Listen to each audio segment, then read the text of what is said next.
let's make a game that's fun for gamers. Let's not focus so much on the earning aspect. Let's just make it fun first, and then let's see what we can do to make it so that people that are playing the game can actually earn from it too.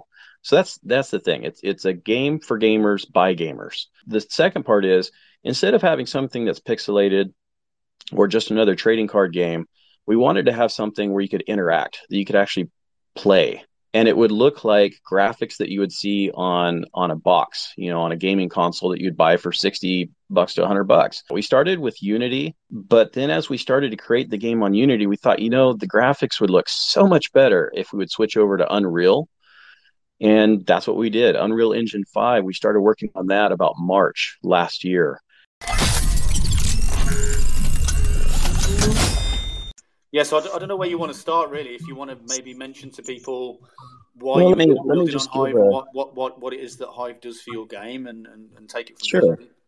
Yeah, I'll just give you a little background on my history. I mentioned it at the very beginning. I don't know if everybody here was from the beginning, but for me, I had been introduced to games in general on Hive probably around August of 2021. And then I was like, wow, there are actually games that you can play on the blockchain, on several blockchains. And it's crazy because I didn't recognize it till then. Sometimes I'm a little slow. But a lot of the games that we see that are Web 3.0 are pixelated games, or they use NFTs. Those are the ones that got really famous, right? And super Yeah. expensive. You got the apes that are worth millions of Did you dollars. guys look at other chains as well before you chose Hive, or was it always going to be built on Hive from day Oh one? yeah. No, we looked at several chains. There was possibilities of going all over the place, but the one biggest thing that made Hive attractive were communities. Psyber-X is a passion project by Justin Moore, who is the owner of Royal Reptile Studios, and he and a buddy That's a great were name, by the way. That's a great yeah. Royal Reptile Studios. Do you have to have blue blood to get in the building? So they had this idea of what they wanted to do. They're gamers. They love playing games. Justin is a genius when it comes to making games. He made a game when he was a teenager and sold it for thousands of dollars as a teenager. And so he and his buddies, they just all got together and like, hey, wouldn't it be cool if we do something like Call of Duty, but we can actually earn doing it? And so the idea is, let's make a game that's fun for gamers. Let's not focus so much on the earning aspect. Let's just make it fun first, and then let's see what we can do to make it so that people that are playing the game can actually earn from it too. So that's the thing. It's a game for gamers by gamers. So that's first and foremost. So the second part is, instead of having something that's pixelated or just another trading card game, we wanted to have something where you could interact, that you could actually play. And it would look like graphics that you would see on a box, on a gaming console that you'd buy for $60 to $100. And I think that we've been able to accomplish that. We started with Unity, which is a gaming, the system where you can create a game. But then as we started to create the game on Unity, we thought, the graphics would look so much better if we would switch over to Unreal. And that's what we did. Unreal Engine 5, we started working on that about March last year. And it was a big decision because we were really close to getting the game ready to be able to play much earlier, probably July last year. But when we switched over to Unreal, to have the amazing graphics, you got to start a lot of the stuff from scratch. And so we have, and that's what we've done. You made the call. Well, I'll tell you now, it's certainly caught my eye, and I'm not even really a gamer, so it's definitely been a good thing. And a lot of people in the comments here saying that graphics are everything, and yeah, I mean, it's just great job, great call to have made, I think. Oh yeah. So it was huge, right? To go and get something that's actually worthwhile playing, and that when you share it with your friends, you aren't embarrassed that it's you're clicking something and waiting 6 hours to collect three hundredths of a penny. For sure. So how would a Hive account then work in this game? Like, what's the context of having a Hive account there? What does it get you, and what does it enable you guys as gamers to be able to do? Yeah, so Hive, we've built pretty much everything around Hive. We start with Hive, and we're going to branch out from there. We've done things like built bridges and stuff, but the purpose for having Hive is, well, like Dan had mentioned, it's a feeless blockchain. There's so much information you can put on there that is useful for a game. So we're going to be able to keep stats on there. We're going to have we have our own token. A second layer of Hive is level LVL, and and to that point, we decided when we made it that we wanted it to be capped off. We didn't want an inflationary token. We didn't want something where we would just come out with another token and another token and another token and have quadrillions of it. We wanted to have something to be capped off, which honestly puts stress on the game because now we have to think how in the world can we make it play to earn without inflating it, without just creating new coins all the time. And so we've essentially come, and we also want it to be free to play. So that's gonna be hard too, because again, it's for gamers, right? So with Hive, being that it's feeless, that helps with the free to play part. We were able to create the token. The idea is that we'll play it more or less like poker. The house gets to keep a certain percentage that people pay to play. So there's a portion that is pay to play. And then we said, you know what? Again, this is for gamers. Let's not just take it all in and be like, hey, we're the casino. We're going to take what we earn and put it right back in as sponsored events so that people that are playing for free, like folks in Nigeria that you had mentioned earlier, would be able to also earn. So why also Hive? Because we can put NFTs on Hive. So we've done that too. We have a little over 100 NFTs that we have to offer. The other thing is we can program multiple games using the same NFTs, using the same token. So we've locked in our scarcity at 500 million level. We've connected the NFTs, integrated them straight into Hive technology, and then when people buy on Avalanche or on Ethereum based blockchains, they actually are going to be locking in their Hive NFTs. And so the plan is to get people over to Hive. But they will be able to own stuff through other blockchains and transport it over. But the main piece will be on Hive. That is our home, So does so to that mean that speak. you're going to have like wrapping technologies for each of the main chains to get this stuff onto the Hive blockchain? Yeah, pretty much. That's a good way of saying it. Wow, that is very interesting because that ties into what we were talking about with the BTC ordinals before and getting them onto Hive. Yeah, and so there's Psyber-X is downloadable through Steam, and if anybody knows Steam, they know that Steam has an anti-crypto stance, and so we have to abide by that while also Uh, being a play to earn game. Now, how do you make that work? Um, Essentially, trade secrets. But you have stuff that's working on the blockchain and you have stuff that's working in the game and they communicate with each other in a way that Steam is not facilitating transactions, but Hive is. And so that comes with a lot of security and a lot of communication between the systems. so it helps. So you've helped protect their risk basically. Have you had to been in touch with the Steam teams to make sure Yeah. that's like clear and transparent and everything? Oh, have we made sure it's transparent? No. To be honest, no. We our game as it stands is currently not even connected to the blockchain at the moment. Right. So so there's no worry right now. If at any point in the future, once we do have it connected, if they do raise a concern, then that's when we switch over to server owned and server held. Right, Um, right. and then But we don't have to worry about it. well, this sounds to me like Dan and I always talk about leverage Web2 platforms to as traffic funnels to traffic your That's right. audiences and your users across to genuine Web3 properties that you own. So it's like, yeah, you're going to make the best of Steam and see what you can do with them. But if it ends up that they delete you off the platform, well, at least you gave it a shot, and now you'll hopefully have some user base across already, and then you can go your own way, kind of thing. That's right. That's right. And so the plan is that we have all the same NFTs used for all of our different games. Now we have currently 4 games planned. We have Psyber-X, which is currently running. We have Cyber-Dex, which is actually making transactions on the blockchain right now. We've been testing it out, but we want to make sure it's completely secured before we release that one because it is attached to the blockchain. Once that is released, Cyber-Dex is a trading card game, much like Splinterlands. I believe Warsaken is also a trading card game. So it's going to be very similar to that, using the same NFTs, the same token, and then we will take the information that we have learned in developing Cyber-Dex and attach that same coding to Cyber-X. So currently, when you download Cyber-X, you can use all the NFTs we've integrated into the game. So you can use the really cool the really cool guns, snap them in the head and they're gone. But once the blockchain is connected and we go into beta version, now you will only be able to use the NFTs that you own or games that you find inside the game. So like Fortnite, right? You can go run around, find a gun, pick it up, and use it. I guess so that allowed you to test all the different types kind of in an open environment and get as much feedback as possible, before you actually go to the main game.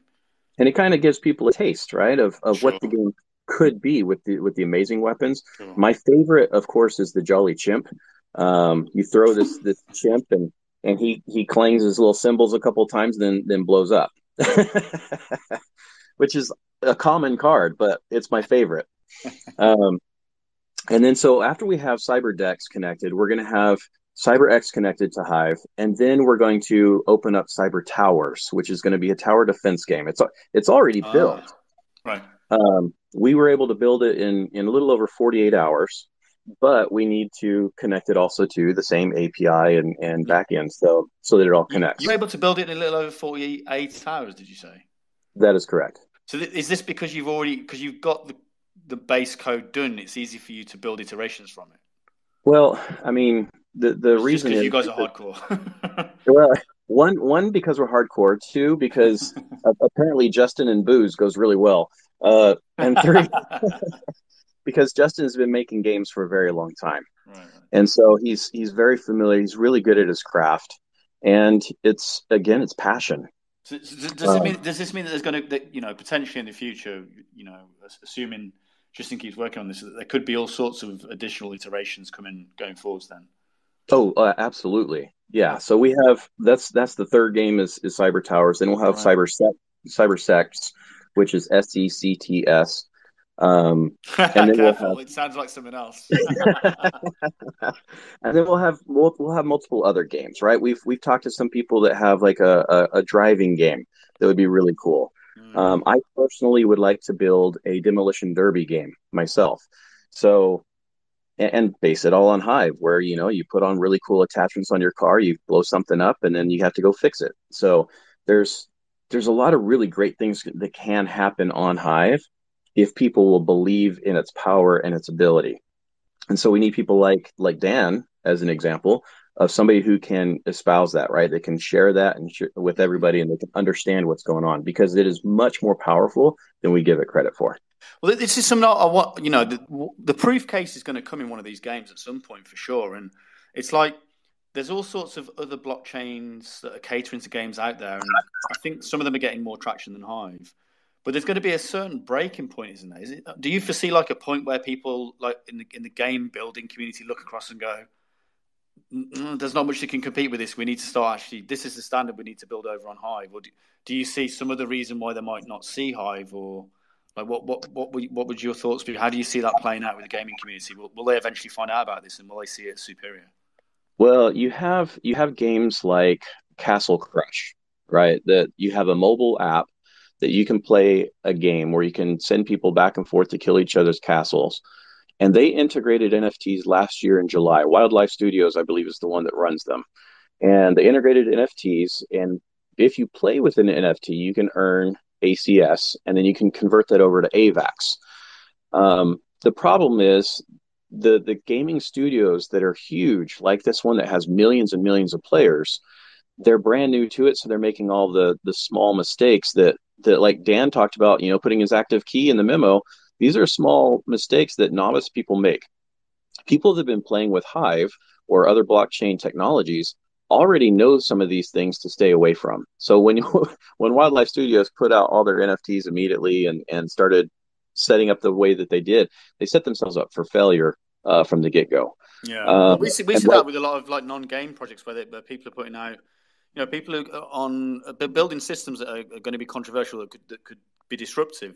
They end up putting ICOs out that give themselves a massive pre-mine, and then they get regulated later. And it's like, I mean, gaming's maybe not going to shake up the tree that much, but certain things like we're dealing with free speech on Speak Network and 3Speak, and we really have to have a no compromise policy where we don't turn that token into security. And it seems like a lot of people fall into that trap. It's very counterintuitive early on, for blockchain projects.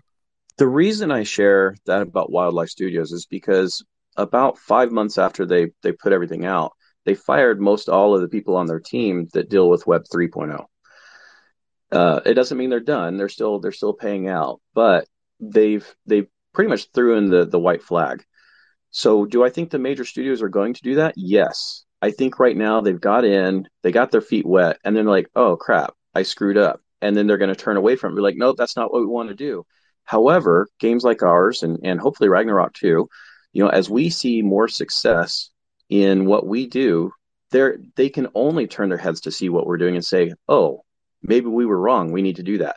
Another prime example, General Motors created the an electric vehicle in 1999, 2000, and they let people lease it. Then they destroyed it. And then Elon Musk comes out with a Tesla, and all of a sudden, electric vehicles caught on. And GM's like, oh, this will never catch on. Well, no, what are they doing now? Now they're playing catch up. That's exactly what's going to happen with Web 2.0 versus Web 3.0. Right. Do you think that's specifically Hive, or do you see other chains being able to cater to that market and to compete with Hive or outperform Hive? I think as games like Psyber-X get out there and people can see the kind of graphics that are connected to this blockchain and they get tied to Hive, they'll see that Hive isn't the crap, it isn't a crap blockchain. There's a lot of people that think that it is because of the inflationary blogging system, which is it's great because it gives a lot of opportunity for people out there to get started in crypto. We also would say it's security, because every time you press that upvote button, you're securing the chain because you're distributing the token. It's distribution. The more you distribute these tokens, the more secure the chains are. Absolutely. And so there's a lot of people that see it and they're like, oh, okay, you can make a couple of pennies here and there. And so they don't look further into it. But having something like this as a lure, as a game that actually brings people to it, then all of a sudden it's like, oh, you mean it's not just a blogging platform? And that's what's going to change hearts and minds. Clear. Yeah. No, it's really cool. So I just want to read out a couple of comments here. I've been reading through as you've been talking. Maine seems like a really big fan of yours. And he says, played the alpha already, pretty decent already. I dropped some nasty headshots. As long as he stays violent in the digital world, we'll be okay by the sounds of it. And he also says, Jon Snow says, game changer for sure. Eagerly waiting to see this baby full form. And that was related to something else, but also I think people feel that about your game as well. I think it will be a game changer. Maine says, you've done so many pre-sales of different in-game assets. Your management of those was really something. Hard to imagine that there is a Hive account that does not own assets of Psyber-X yet. Well, there you go. That's a plug, if anything, there. How much are you paying, Maine? I guess he's got a few of your assets already. So it's good to hear a new project like you guys actually coming on and managing to manage pre-sales of your assets in game. And, sometimes that goes wrong and stuff. It's not easy to do, but it seems like you guys have done a pretty good job of that. The last thing I want to read out here is something from Ken Code. Because you posted a video of you lobbing some of these chimp bombs around the Cyber-X game. But Ken Code says, I love to hear the chimp scream too. So I don't know if while we're talking here, you can maybe get ready and see if you can get it to play through your mic. See if you can get one of these chimps to play. Oh, they don't on the play show. But Ken, you can download Cyber-X and play with the chimp. You can throw it. It makes a tink tink tink boom. You should have said we're gonna. Can you send us that and we'll play it next week on the show? Sure. We'll put it in as a soundbite. Well, we've got soundbites up and coming. I don't know about next week, but in a couple of weeks we'll have something out. So yeah, drop us one of these chimps and we'll put it into our show for sure. Can I ask it? And also, I'm back online. The other thing that Ken Code, I just want to say here, Ken Code has just posted a link that he's put you onto Cast Garden. So there's a cast.garden/c/Cyber-X is an account on Cast Garden now. So all of your content's going through that platform as well. That's really good to see. Yeah, I just posted a video on YouTube. I think it was last week. And we set it up in such a way that it automatically casted to Cast Garden, which is awesome. Ken was amazing. I believe Ken was the one that actually helped me get it connected. So thank you. Yeah, hey, Brian, I'm back. And I just wanted to pick up on something I half heard because I was getting crappy connection in my car. But you said Steam Steam. This is the game Steam. The game distributing platform Steam is not crypto friendly, which I've come to understand. I'm not a gamer myself, and I also like I noticed the other day someone was talking about having they've come up with a plugin for Minecraft that lets you display lightning invoices in Minecraft. And Nice. you were, yeah, nice, but I think they posted about it on Reddit, and the thread was just filled with this is going to get banned quick. Um, because apparently that's against TOS in Minecraft, and so anybody running a server with that plugin is liable to lose their Minecraft account. Is that basically is Steam kind of just as hostile? It's like any aspect of in-game crypto, and you start losing. My my understanding is that they're going to crack down more on it. But I did read through the terms and services very closely when it came to crypto. And so as long as you're not facilitating the exchange of crypto in the game, supposedly it's okay. So that's that you have to interpret that in a way that they will interpret it.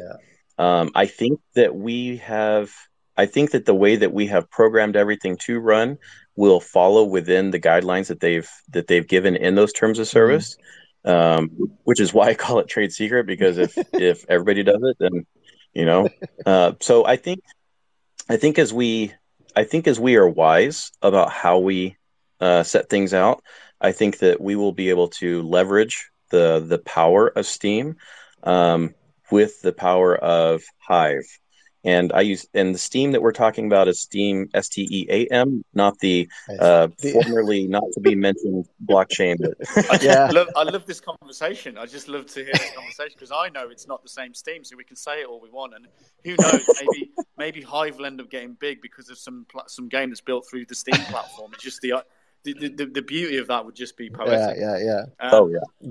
I'd also be interested to know, it's clear to me that gamers are going to want to have their one account that they play all their games through. I mean, the idea, you've seen people say certain politically edgy things and lose their whole 10 million follower gaming platform or account that Right. they've had for 7 years and world champions in gaming and stuff. They just lose it because the company doesn't like them. Well, these people are going to start to say, well, hold on a minute. And games like Psyber-X, I own my account outside of Steam and outside of Cyber-X, the platforms. There's nothing that they can do to shut me down as such. And then you're looking at can we then take those accounts? Well, it's going to happen if people are playing Splinterlands and Ragnarok and Cyber-X. That's now one account, and D-City and all the other games. That's now one. Sorry, I've just turned my coffee machine on. That's now with my elbow. That's now Turn that robot on. That's now one account with all these different games attached to it. And so, yeah, I mean, here it comes. This is going to be the proof that this tech's possible. Do you see more people in the gaming community starting to demand that, or some talk about an understanding of why that's going to be an important thing? Yeah. As much as I'd like to say yes, there's a lot of people that are putting pressure in the opposite direction. The social aspect of gaming right now and earning while gaming is very much against NFTs, and I think it's because they just don't understand them. Now, I think that yes, it will go that way, but it will be some time. You have some social engineering that will have to take place where people will have to own an NFT and understand the concept. I'll give you an example. I have a friend who's a retired cop. And he says, Bob, I don't understand these NFTs. And I said, well, can I break it down for you very simply where you can understand it in just 30 seconds? He's like, oh, I'd love that. I said, have you ever heard of a certificate of authenticity? He said, yeah. I said, okay, so if you have a baseball and it has the signature of Babe Ruth on there and you have a certificate of authenticity, is that baseball worth more or less than without the certificate of authenticity? He's like, oh, well, with it, of course. I'm like, that's exactly right. So now when you own an in-game object, and you can link it and say, this is the certificate of authenticity, or that it's an NFT, all of a sudden it has value. If people it's a genuine in-game app issued from the team, I guess it's right. From your team account. So you can trace it back to see that it is the genuine exactly item. Yeah. I think it's identified. It goes. We're looking at it wrong because we've had 2 years of being told NFTs are a silly monkey picture on Ethereum. which is not a monkey picture on Ethereum. It's actually a link to a file on a website somewhere. And yeah, you've got a certificate of authenticity that you paid a vast amount of money for it to someone. But the bits that become more interesting are how changes of ownership are moderated and mediated, and how free are those. And that's where something like Splinterlands shines, because you've got earning capabilities from those. So you stopped playing the game, but you just dump all your cards onto a leasing site, and suddenly you can lease them out and earn an income. That's much bigger than this. Ironically, the other thing that you can do on Psyber-X is you can now throw your monkeys in the game and they explode. Well, I think that Edicted made a really good point in the chat here. He says they understand that NFTs are scams. They don't understand how NFTs aren't scams. And I think that's a very fine point to be made, because there's so many rug pulls that have been done that anyone who's jumping into the space for any small amount of time already knows that there's so many people that have crap out there that you just lose your money. And so if we can teach them that NFTs aren't scams, that they can have value beyond just being an ugly pixelated picture, like, oh, mine's got green in it, so it's worth more. Well, there's another, I do a lot of work on the podcasting side and value for value, and we're moving into music as well. And if you think back to it, an actual CD, a hard CD that you went to the store, and in England they were, $8.99, $10, $12. You bought it, you unwrapped the shrink wrap, you put it in your CD player, or before that it was a record. That was an NFT. It was a non-fungible item. Okay, now there might have been 10 million of them printed. That doesn't matter. There were just 10 million of the things. But it was your mark that you had supported the artist. Now, obviously, the music company took all the money and so on and so forth. But what we're coming back to, and what we're building towards, is the idea that you can now buy the item from the artist. The artist gets all of the money, or nearly all the money, with tiny fees along the way, and even more than that. It's your mark that you supported them, because everyone knows you can get all the music you want for free. It's easy. We can torrent anything we want. Still, they haven't defeated that. But you actually want to support some artists. You want their music to continue. And your way to do that is to pay them directly. And this is the way to exchange value with a mark. And that's the next step, is to say, how much do you value this? And not to put a price on it. So to say, this song doesn't sell for $1. That was the disaster that Apple did on the music business. Was they suddenly said every song is worth 99 cents. And this is the point Adam Curry always makes. He says, no, Hey Jude is worth more to me than 99 cents. It just is. I will pay more for that. But there's there was up to now no mechanical way for me to value that higher than the $1 that Apple forced the artist to sell it for. So let me go ahead and jump back into something about Psyber-X. I see some questions on here. One is Hive is not connected to the game yet, correct? And that's true. Hive is not connected to Psyber-X yet in the game form itself. As far as Steam is the method by which you can download the game. And we will be connecting Psyber-X to Hive while you'll still be downloading it from Steam. So that's the plan, is that it will be connected, but we will be following the terms of service that Steam has. So it'll be connected in an interesting way. I'll just put it that way. So is it from? I guess the game will be run locally as a desktop app, and that's where you'll connect it, right? That's something that we're doing with FreeSpeak. So it's run locally on your desktop, and that's where all your keys are. That's where all the connections are to the blockchain. And at that point, it's not run through a web app, so it's like no one can really stop it at that point. It does what it does. Yeah, the only one that would be able to stop it is Steam, because it is run through Steam's server. We can have a dedicated server for it, but while the way we have it set up currently is, if I go in and I create a multiplayer game, I am creating the host. I am the host of this connection. So anybody who comes into the game that I created will be using my system to play the game. So if I'm in California and somebody's in England, it's going to be quite a ping to get to me. But if somebody else in the Philippines decides to start up a game, a multiplayer, and they host, then maybe somebody in Australia would be able to get a much faster ping than going to the UK. So That's these how are it's different currently nodes set that up. people can run, are they? Well, essentially, yeah, because your own computer becomes its own node You're via, running the game, via right, Steam. right, right, right, But right. Right. this Yeah, is that's all. it. This It's is the what same principle Steam as what we do with FreeSpeak. Yeah, and beautiful. Steam provides this infrastructure or these ways to plug into this infrastructure. It is an amazing system, That's right. and the ways to distribute the files. And I think it uses peer to peer distribution, so you don't get this massive bandwidth bill if suddenly your game is popular and 50,000 people will download it one evening. They all do it peer to peer off their own computers, because I can see this with my own kids. If they That's right. if one downloads a game and then the second one downloads a game, most of it goes peer to peer across my network instead of coming in off the internet. So Steam is, they've built something amazing. I think that they should be rewarded for it. I think that they can take fair value. If you ask me, their rake seems to be more reasonable than Apple's and Google's in the Play Store and the App Store, for example, because they do provide a huge service.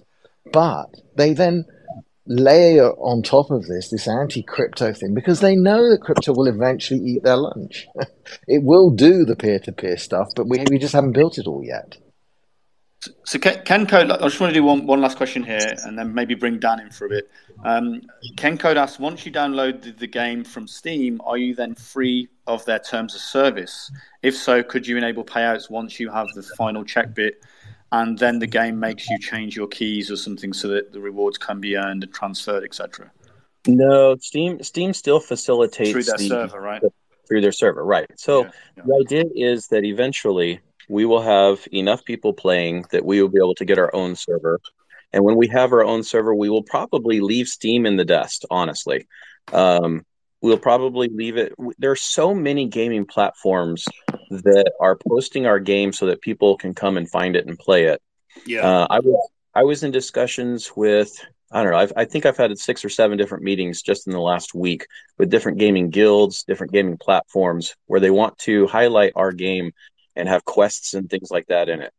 Um, so I think at some point when we have our own server, it'll be much like Fortnite. You don't have to download the whole game of Fortnite. You only Right. have to download just enough to be able to connect to the Right. Fortnite. Yeah. Yeah. And right now, Cyber-X is a fairly large download. You have to have 120 gigabytes of space Mm. for a 62 gigabyte game. Now, that's because Steam has brought that down tremendously because it's much, much larger than that. But when we get our own dedicated server, we will be doing things like that so that people that don't have the gaming laptops that have 300 gigs plus of storage, that they'll be able to play it. And that's Yeah. also where the other games come into play, because like Cyber-Dex is going to be browser based. Cyber Towers is also, I believe, going to be browser based. You might even be able to play that one on your phone. So we're trying to get games that will be exposed on many different levels. But I Mm-hmm. think that also means that there's a great opportunity for somebody, if they know how to code, on Hive to create a gaming platform and Mm. have basically a Hive server itself, kind of like Steam, where you could have all the games of Just Hive in don't one call it place. Steam. That's right. That's right. That's right. So there's a lot of opportunity out there. Very good. And did I answer that question? I'm not sure if I. Yeah, I mean, for me, yeah, I mean, the opportunity there is massive, and if you can get it spread out, great. And if you can get those different elements of it talking to each other and leading people back, this actually brings me on to my next question here. Other games on Hive have done really, really well, but they haven't necessarily done great at. Well, it's a double-edged sword, because it's really good that a lot of the users on some of these other games, they don't know that they're even using Hive accounts, right? They're just using the game and they're cashing out, yeah, and it's Right. great, and that's kind of the way it should be in many ways. But at the same time, it also lacks, because they don't know they've got a Hive account, they don't then know there's all these other parts of the ecosystem that they could use that Hive account on. And it sounds to me like, especially with the way you're modularizing your games and doing these different releases, and putting them in different places, you're going to want to have people linking back through to the various different versions of what you're building, from like towers back to the Cyber-X main game, for example, if it's downloaded from a different place. Are you Yeah, guys our going to plan. try and figure out a way to educate your users as they get these accounts that they are more than just a gaming account for your platform, and that they can be used here, there, and everywhere, and do X, Y, Z, and it's not just for holding weapon NFTs. It's also for Oh blogging and yeah, using these other apps and things, and maybe even then. One of the things that I'd really be interested in here is, for example, creating a Speak Network breakaway community for your game, so that your members can go post on there and interact and be social on there about your game, rather than just having, obviously doing it on the other platforms as well. But I think having your own platform separately might be useful. I'm not saying that we have to do that, but that's just an option that you could benefit from on Hive. absolutely. And we've discussed that amongst ourselves of having our own, much like Peak D and the others that are available. No, we plan on educating our player base about all the possibilities of Hive as we go along. Even Discord, I didn't even know what Discord was until until Cyber-X, Right, and right, then they're like, "Hey, come on Discord," and I'm like, "Oh man, I got another thing I got to go to." yeah. I've been Um, through that. Yeah, yeah, so a lot of the gaming communities, they already know about Discord. It's nothing new for them. But if we can yeah, take the information that we have available and say, "Hey, look at this new post on Cyber-X, and it's on Peak D, which is what we do," yeah. then they're going to be like, "What? They make $20 on this post, or $5 on this post, or whatever it is." Yeah, That's that's it. attractive. That's Yeah, attractive. So not only are they cashing in on the game because they're good at providing a good kill rate, they can also go and cash out on the Hive engine. They're going to have to they're going to have to be exposed to Hive in so many ways. That's our purpose. We want to onboard as many people as we can. So for the last year, we've been raking in as many resource credits as we could. I know that we've already done dozens of people that we've brought into Hive, with the plans of doing thousands, if not millions more. So I know that Splinterlands has done a great job in bringing people to Hive, but and I know Leo has done a great job in making a Hive account very easy through Twitter. At least they did for a little bit. I don't know if that's still going, but we want to leverage the strengths of everybody that's on Hive. If we can make a Hive account in the matter of 3 or 4 clicks, do that. And if that means we need to hold on to their keys temporarily until they click a button, they get it, and then we delete it on our end, then so be it. There's well, so many possibilities. this brings me to something that Speak Network is working on, or that's going to be run on the Speak Network base layer, and a layer called Acceler Core, which we published this week. Acceler Core will effectively allow you to leverage these types of tools for your own app, and we're going to build it open, free for everyone to use and plug in. So one of the things to mention here is we're building something called ceramic accounts, which are off-chain accounts. They're not on-chain accounts, but they're off-chain. Mm. But it allows you to log in with MetaMask. It allows you to sign with your Bitcoin key. That's Oh, not that'd be quite built great. yet, but that's coming, right? It will allow you to sign in with your Polygon and your BSC, right? So you can start targeting Mm-hmm. those communities. And then what we're going to build on top of that, and we ask everyone to contribute to this because it's going to be free and open for every app to integrate. It's not just for us. We want this to be free and open for every app on Hive so that you can benefit from it. So then you've got So this capability to, use your off-chain account, which is a really easy sign-in. There's no complicated sign-in process that's difficult to get your head around. It's just one key. But it's obviously limited. You don't get as many access to maybe as many weapons or as many cool features that you would do on Hive, the immutability, the monetization. But we can build a proxy account layer on top, and this is something else we need to do, is build a proxy account layer on top of that, so that it can track the off-chain account and work out how much it would have earned. And then the on-chain account would be called like Speak Network account 1, 2, 3, or whatever, or maybe we have 50 of those running. They're called proxy accounts, and then they're tied to the off-chain account. And then at a certain point, it might have, $5, $10, $15 worth of Hive in it after some upvotes. That's tied to the off-chain account. And then at a certain point, the off-chain account can click one button and get a free Hive account, right? that'd be great. And Yeah. we want to integrate this into everyone's apps. We don't just want to build this for ourselves. We genuinely want this to be base infrastructure type stuff. And then the other thing is obviously with the Speak Network, you've got like the storage, the decentralized storage, and the incentivization of that storage. I don't know how much that helps you guys, but maybe we can take that offline and talk about it. But we'll touch on this in a minute after Dan's had something to say here, because we're trying to build this core infrastructure for the chain so that we can take Web 2 applications and turn them into Web 3 applications.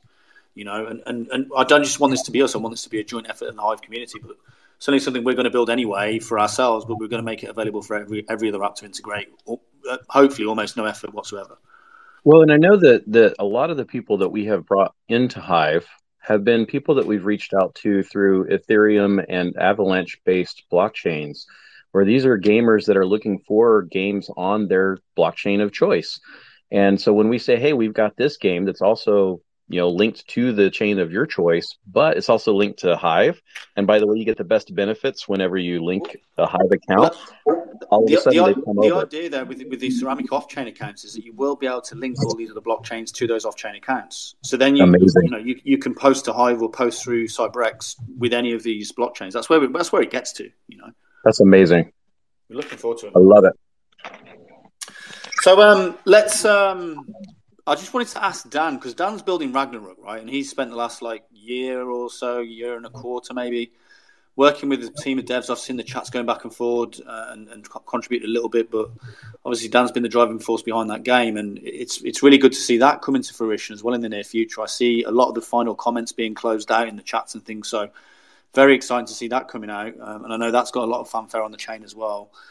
I know you guys have probably got slightly different economic models, Dan, but I'd be interested in hearing your thoughts on A, about Psyber-X and what it's doing, and then B, maybe whether there's anything that you guys have got on Ragnarok in terms of the way you do your economics that maybe Psyber-X might be interested in, or maybe from listening to this call you think they could benefit from or something. Yeah, I think what Psyber-X is doing is awesome. Displaying, because a lot of people think NFT games have to be just low quality graphics, not high performance, but to show that, well, you can have good graphics and the NFTs, the rarity of the items is what matters. People like collecting these things. They don't necessarily want their items to become worthless over some expansion. So as long as you keep the idea that the items are valuable, their progression, their reputation within the game is valuable, their character as an NFT is valuable. And with Ragnarok, we sort of creating a base layer for NFTs, and Psyber-X or any game can benefit a little or a lot, depends on what they, maybe they include some of the Ragnarok NFTs as playable weapons inside the game and vice versa. Little collabs like that make both NFT systems more valuable, which is what we're launching with Ragnarok. We're actually partnering with another game, similar style, and we're going to be able to have be able to use NFTs in both games. But I'm approaching this from a how do I make every bit of this decentralized, censorship resistance from the stack up, and I build myself out of it completely.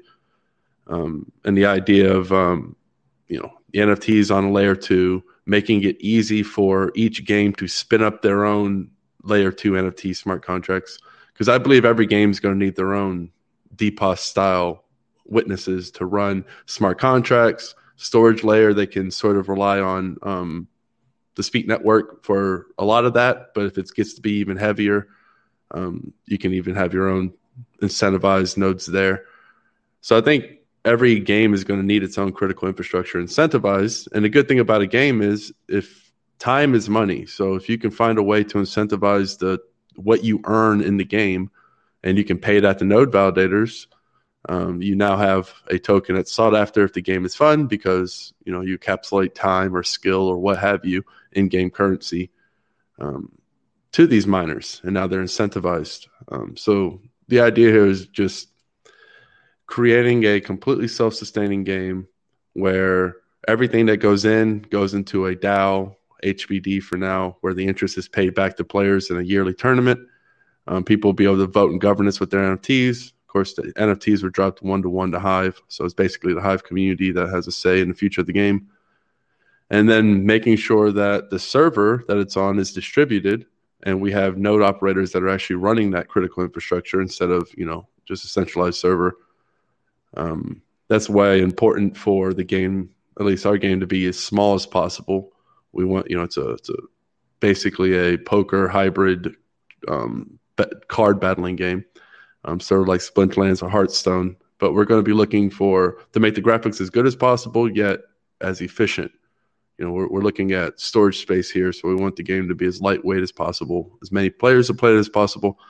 And then from there, we're actually, I have plans working unilateral on an MMO.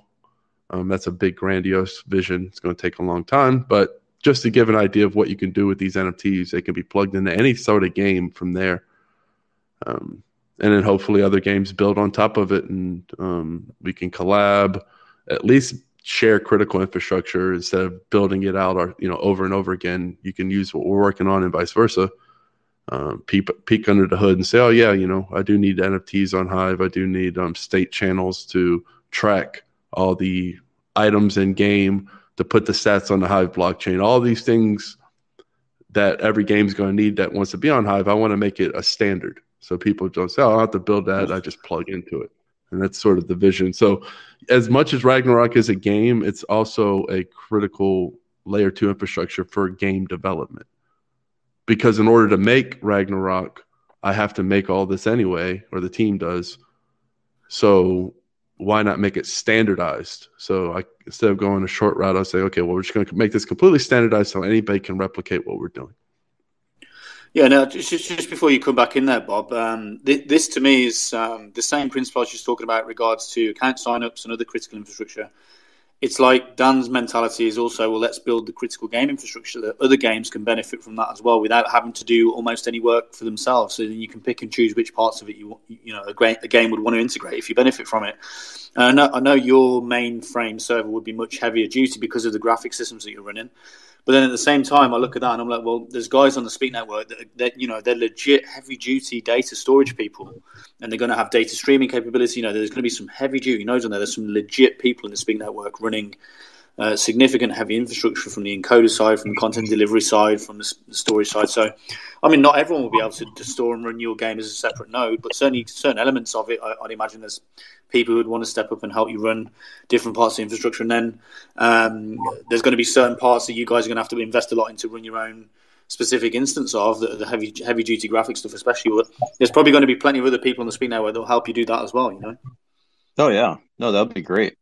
And we look forward to anything and everything that comes out. I know that somebody on our team, Troy, has been looking at having a service that's similar for holding data and whatnot. So we've got a lot of options, and we're just keeping our options open. Sure. I'm just looking forward to this whole decentralized gaming mentality. The approach we can take here on the Web3 side is going to change things. So the way people think about things, the way people do things. I just think it's going to change the whole game. So we're going to flip it on its head. Oh yeah, for sure. All right. Well, I guess has anyone else on the call got any other questions for Bob regards to Psyber-X? I'm firstly really looking forward to it. I appreciate you coming on the call for this, and let's see it roll out. Well, I guess I want to ask when Moon, when game, when Flying Monkeys. Well, the game is out, right? And I just posted the instructions on how to download it. One, I have a post that tells you how to download it from Steam. But to get your key, you go to our Discord, and I posted that in the thread, the Leo threads. So you can go get a key now. If you find it in our key room that all the keys are taken, you just flag me. I have a little over 1,000 to give away. I've already given over hundreds. So that's going right now. Win Moon.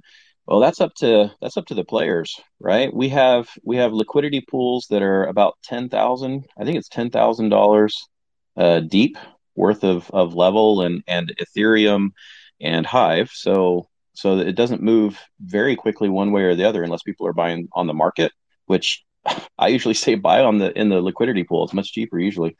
So I think Moon will happen when Cyber-X comes out and people can start earning the level. Until then, people just see it as a when I say Moon, I'm referring to the players and the rate the game expands. We don't want to comment about token prices here or anything. We're not interested. We're just interested in how the game's going to do. There's so much to that question, Win Moon. No, I think as far as playing Cyber-X, that is something you can go do now and enjoy thoroughly. Right. I know that Justin has been putting out updates about once a week. There have been different bugs and stuff that pop up because it is an alpha. but Dex, yeah, Dex could come any day now. It really could. It's all up to essentially saying, "Oh, yep, that works. That's secure now," because we can play the game. We've been able to wager level against each other. I've been able to beat other people playing Cyber Dex, and so now it's just a matter of making sure that people can't go in there and hurt the